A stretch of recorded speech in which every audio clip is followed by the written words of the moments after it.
السلام علیکم ورحمۃ اللہ وبرکاتہ۔ حضرت سہل ابن سعد رضی اللہ عنہ کا بیان ہے کہ جناب رسول اللہ صلی اللہ علیہ وسلم نے فرمایا کہ بلا شبہ اللہ کریم ہے اور اکرام اور عمدہ اخلاق کو پسند کرتا ہے اور گھٹیا اخلاق کو ناپسند کرتا ہے۔ بحوالہ بہقی۔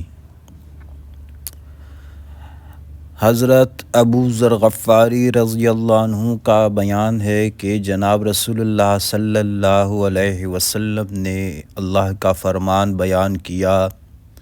اللہ فرماتا ہے کہ اے انسان، جب تک تو اللہ کو پکارتا رہے گا اور اللہ سے اچھی امید رکھے گا تو اللہ تیرے اس سے پہلے کے گناہ معاف کر دے گا۔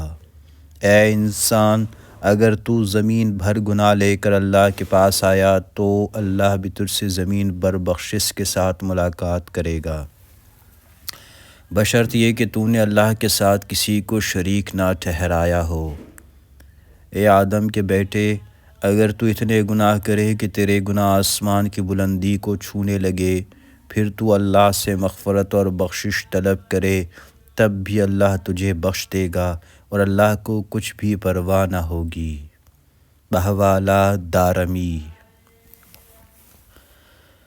حضرت انس رضی اللہ عنہ کا بیان ہے کہ جناب رسول اللہ صلی اللہ علیہ وسلم نے فرمایا کہ جس شخص کے سامنے اس کے کسی مسلمان بھائی کی غیبت اور بدگوئی کی جائے اور وہ اس کی نصرت و حمایت کر سکتا ہو تو کرے، یعنی غیبت اور بدگوئی کرنے والے کو اس سے روکے یا اس کا جواب دے اور مداخلت کرے، تو اللہ دنیا اور آخرت میں اس کی مدد فرمائے گا، اور اگر قدرت حاصل ہونے کے باوجود وہ اس کی نصرت و حمایت نہ کرے، نہ غیبت کرنے والے کو غیبت سے روکے اور نہ مدافعت کرے، تو اللہ دنیا اور آخرت میں اس کوتاہی پر پکڑے گا اور اس کی سزا دے گا۔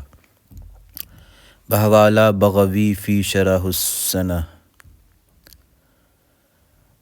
حضرت ابو موسیٰ اشعری رضی اللہ عنہ کا بیان ہے کہ جناب رسول اللہ صلی اللہ علیہ وسلم نے فرمایا کہ جس نے دنیا کو پسند کیا اس نے آخرت کا نقصان کیا، اور جس نے آخرت کو پسند کیا تو اس نے دنیا کو نقصان پہنچایا۔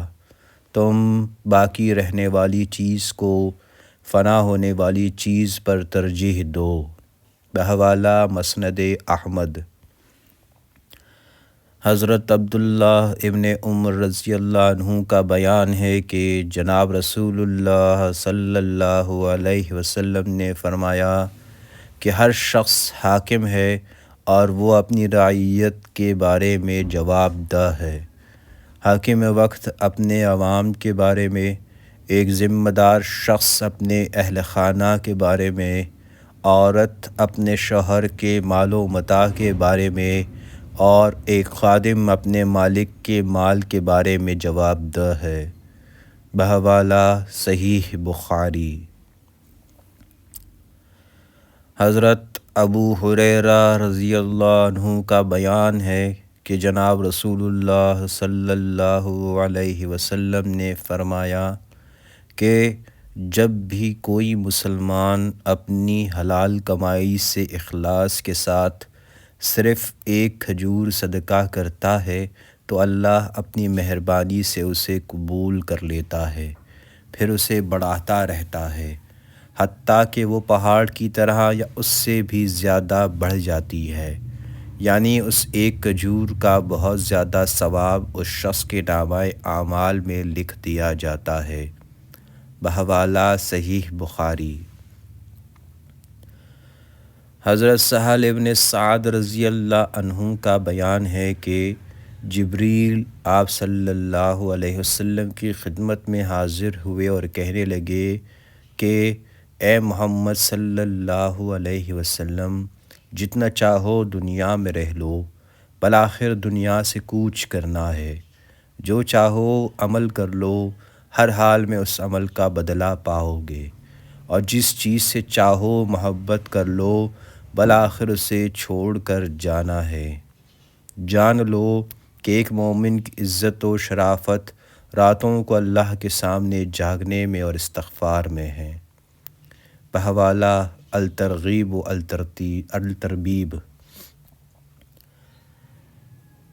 حضرت عبداللہ ابن عمر رضی اللہ عنہ کا بیان ہے کہ جناب رسول اللہ صلی اللہ علیہ وسلم نے فرمایا کہ غصے کے اس کڑوے گھونٹ پر اللہ کے ہاں بہت زیادہ اجر و ثواب ہے جو اللہ کی رضا اور خوشنودی کی خاطر پی لیا جائے اور صبر کر کے غصہ ضبط کر لیا جائے۔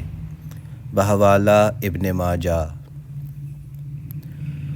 ام المومنین بی بی عائشہ صدیقہ رضی اللہ عنہا کا بیان ہے کہ جناب رسول اللہ صلی اللہ علیہ وسلم نے فرمایا کہ اے عائشہ، لوگوں کے ساتھ ہمیشہ نرمی اور محبت سے پیش آیا کرو، کیونکہ اللہ جس گھر والوں کے ساتھ بھلائی کا ارادہ کرتا ہے تو ان کے لیے نرمی اور محبت کا دروازہ کھول دیتا ہے۔ بحوالہ مسند احمد۔ حضرت سمرہ رضی اللہ عنہ کا بیان ہے کہ جناب رسول اللہ صلی اللہ علیہ وسلم نے فرمایا کہ دوزخ کی آگ روز قیامت بعض لوگوں کے ٹخنے پکڑ لے گی، اور کچھ لوگ ایسے ہوں گے جن کی گھٹنوں تک یہ آگ پہنچ جائے گی، اور بعض بدنصیبوں کی کمر بھی اس کی شعلوں کی لپیٹ میں آ جائے گی، اور بعض لوگ ہنسلی تک آگ میں غرق ہوں گے۔ بحوالہ مسند احمد۔